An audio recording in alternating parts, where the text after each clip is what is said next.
Assalamualaikum warahmatullahi wabarakatuh. Alhamdulillah senang sekali berjumpa kembali untuk pembahasan masih seputar machine learning. Nah, kali ini kita akan membahas mengenai support vector classifier. Jadi ini merupakan model yang ketiga dengan menggunakan breast cancer. Data dari dataset kita breast cancer. Nah, seperti biasa kita mengimpor library. Nah, kalau di awal di sini yang pertama adalah karena ini yang mau dipakai pada saat pembacaan data atau coding awal. Nah, library yang diperlukan adalah Pandas. Jadi kita impor Pandas SPD. Kemudian kita melakukan load datasetnya.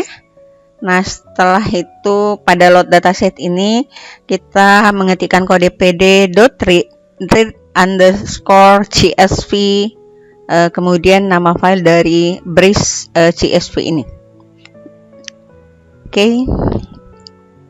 Nah, selanjutnya akan muncul beberapa fitur yang terbaca dengan jumlah baris 569, kemudian jumlah fiturnya itu ada 33 atau ada 33 kolom.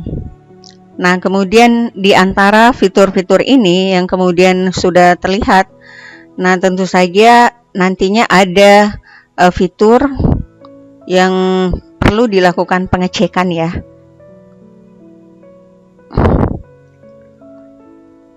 Kemudian pada pengecekan missing value, nah di sini kita menggunakan kode df.isna_brackets.sum brackets. Nah, ini merupakan kode untuk melakukan pengecekan terhadap missing value. Nah, jadi missing value di sini akan ditandai kalau angka-angkanya tidak berangka 0, tapi berangka selain 0. Ya, misalkan 1, 2, dan seterusnya. Nah, di sini ternyata ada fitur yang kemudian tidak berangka selain 0 atau 569. Nah, berarti fitur ini merupakan fitur yang memiliki missing value atau datanya masih kotor. Nah, sehingga perlakuan yang harus dilakukan adalah dengan salah satunya adalah dengan membuangnya. Nah, kita lihat unnamed 32. Pada data unnamed 32 ini ternyata di sini ada missing value ya, nah, not a number. Jadi bukan sebuah angka, tapi kekosongan data. Nah, untuk itu perlu dilakukan penghapusan data. Nah, untuk penghapusan data, nah ternyata ada lagi selain unnamed ini, yaitu ID. Kenapa ID? Karena pada ID ini keberadaannya sudah tergantikan dari indeks data yang default pada Python. Jadi tanpa ID number untuk data ya, setiap baris datanya itu tidak mengapa ya. Artinya tidak cukup signifikan atau berkorelasi dengan nanti output dari fitur itu sendiri atau performa dari model itu sendiri. Nah, jadi kodenya adalah df.drop. Karena ada dua kolom yang akan di drop atau yang akan dihapus, yaitu ID dengan unnamed 32.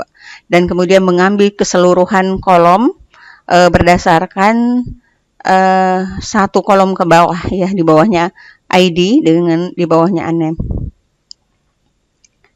Nah, ini dia. Jadi kolom ID dengan kolom unnamed itu sudah terhapus sehingga tadinya 33 kolom kemudian menjadi 31 kolom, sudah berkurang 2 kolom. Nah, selanjutnya adalah transformasi data string ke numerik. Nah, perlu kita lihat juga ternyata dari dataset kita yang ada ini tidak semua angkanya itu sama. Ada yang berangka numerik ya, angka-angka, kemudian ada juga kemudian masih dalam bentuk string. Nah, untuk menyamakannya berarti kita harus mengkonversi yang string ini menjadi numerik melalui transformasi data. Nah, kode dari transformasi data adalah from sklearn.preprocessing import label encoder. Label encoder brackets. Nah, itu merupakan metode atau function kemudian yang kita simpan pada variabel LE. Nah, untuk mengubah kolom diagnosis yang tadi ya, yang mau diubah, nah berarti kita menggunakan kode LE.fit_transform. Berarti sudah dilakukan transform pada kolom diagnosis ya. Nah, ini bisa terlihat ya bahwa kolom diagnosis ini sudah berganti menjadi numerik. Selanjutnya kita definisikan fitur bebas dan fitur terikat. Fitur bebas X atau dependent fitur atau dependent variable. Nah, kita cukup menghapus diagnosis, maka semua kolomnya itu merupakan kolom dari fitur bebas. Nah, sebaliknya untuk fitur terikat berarti yang kita ambil hanyalah kolom diagnosis. Selanjutnya adalah pembagian data atau splitting data. Nah, splitting data di sini menggunakan kode from sklearn.model selection import train underscore test underscore split. Nah, kemudian variabel yang akan dibagi itu adalah xtrain, kemudian ada xtest, ytrain, ytest dengan metode train underscore test underscore split x, y, kemudian test size itu di sini kita set menjadi 0,2. Kalau misalkan kita pengen kurang atau lebih dari angka ini, itu sah-sah saja. Untuk melakukannya itu membutuhkan eksperimen. Apa pengaruh test size ini terhadap performa dari model? Kalau misalkan meningkatkan performa model, nah itu lebih bagus. Nah, kemudian selanjutnya di sini juga ada random state. Random state boleh kita settingnya apakah 0 ataukah misalkan 32 dan seterusnya. Dan kemudian kita harus melihat bagaimana pengaruhnya terhadap performa. Apakah performanya itu meningkat atau malah menurun. Selanjutnya adalah penskalaan data. Penskalaan data sebagaimana di video sebelumnya pernah dijelaskan ya, bahwa penskalaan data ini bertujuan supaya nanti data itu menjadi range data itu menjadi seragam. Nah, sehingga nanti itu akan memperbaiki skala atau rentang dari data itu, yang nanti impact-nya itu adalah ke performa dari model. Nah, kodenya adalah from sklearn.preprocessing import standard scalar. Nah, di sini kita juga bisa menggunakan min max scalar ya. Kemudian SS standard scalar.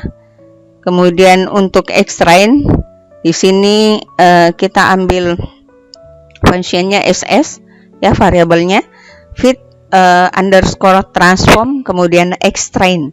Jadi xtrain, kemudian kita kembalikan pada variabel xtrain, kemudian xtest. Nah, sama ya, SS transform xtest, kita kembalikan lagi pada variabel xtest. Nah, ini hasilnya sudah berbentuk array. Nah, tadinya kan masih dalam bentuk data frame, tapi karena proses transformasi data dari string menjadi numerik, maka berubah ya nilainya. Nah, sekarang pemodelan super vector classifier.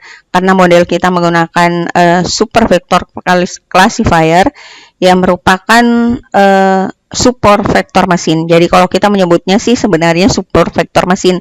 Cuma dalam SVM itu ada dua, ada SVC, kemudian ada SVR. SVR yang berkaitan dengan regresi. Ya, jadi outputnya itu berupa angka, bukan berupa klasifikasi. Nah, sekarang untuk pemodelan dari SVC, nah itu kodenya adalah from sklearn.svm import SVC, ya, SVC. SV sama dengan SVC brackets. Jadi ini merupakan modelnya, ya. Kemudian selanjutnya adalah proses training data. Nah, proses training data di sini kita menggunakan fit, ya. Jadi kuncinya adalah fit. Kemudian kita mengambil variabel dari model SVC sendiri, berarti sv.fit, kemudian dalam kurung xtrain, ytrain. Jadi ada dua parameter di dalam kurung ini. Oke. Kemudian kita menentukan YPRED. Nah, YPRED ini sama dengan sv.predictXtest ya. Nah, sudah dilakukan fitting data ya untuk SVC. Kemudian selanjutnya kita menentukan YPRED-nya.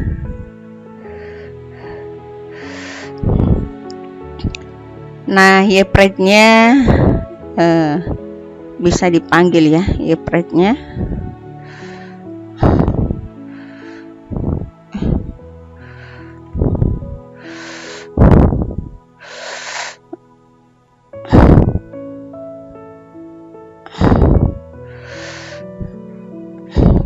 Nah, ini YPRED-nya.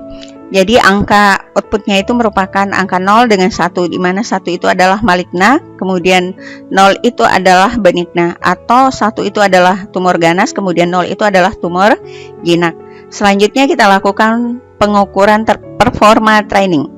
Nah, performa training, nah tentu saja kemudian label dari parameternya itu berciri khas ada train-trainnya. Nah, berarti yang kemudian dicari atau diukur performanya adalah training, data training.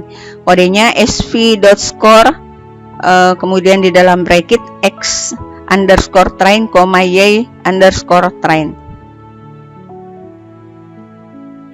Nah, nilai hasilnya adalah 0,98461 sekian-sekian. Kemudian pengukuran performa testing. Nah, berarti semua inisial yang tadi berbau training kemudian diganti menjadi inisial test.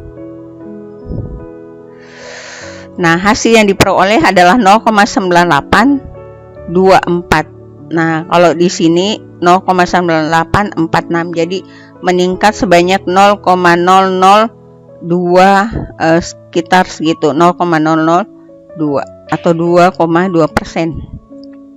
Kemudian pengukuran performa dengan confusion matrix. Nah, confusion matrix di sini kita panggil ya melalui skillen, from skillen.matrix import confusion matrix, kemudian classification report. Kemudian kita cetak confusion matrixnya dengan mengambil parameter y-test dengan y-pred. Nah, hasil yang diperoleh berdasarkan matriks ini, diagonal utamanya adalah 67 dengan 45. Itu merupakan data yang valid. Nah, sementara data yang invalid atau tidak valid itu adalah pada diagonal lainnya, yaitu 0 tambah 2. Oke. Nah, kemudian untuk lebih mengakrabkan kita pada hasil yang diperoleh, bisa kita menggunakan visualisasi data berbentukan Seaborn. Nah, kita lihat hasilnya ya. Nah, ini tadi diagonal utama itu merupakan data yang valid, sementara diagonal yang lain merupakan data yang invalid. Jadi datanya ini lumayan besar ya. Kemudian errornya lumayan kecil karena cuma 2. Data invalid cuma 2, kemudian data yang valid itu sekitar 7 tambah 4 112 ya, seperti itu. Kemudian pengukuran performa dengan menggunakan classification report. Jadi keunggulan dari classification report ini tidak hanya sekedar akurasi saja. Nah, tapi kemudian sudah ada precision, kemudian recall, F1 score dengan support. Nah, itu akan terlihat ya bagaimana nilai-nilai dari precisionnya berapa kelas. Misalkan kalau ada 2 di sini 0 dengan 1, nah berarti dijumlahkan baru dibagi 2. Demikian juga recall, F1 score itu. Kemudian data keseluruhan itu ada 114. Kemudian dengan akurasi 0,98. Jadi data ini atau hasil pengukuran dari metrik ini luar biasa ya, karena mencapai 0,98. Terima kasih, semoga bermanfaat. Wassalamualaikum warahmatullahi wabarakatuh.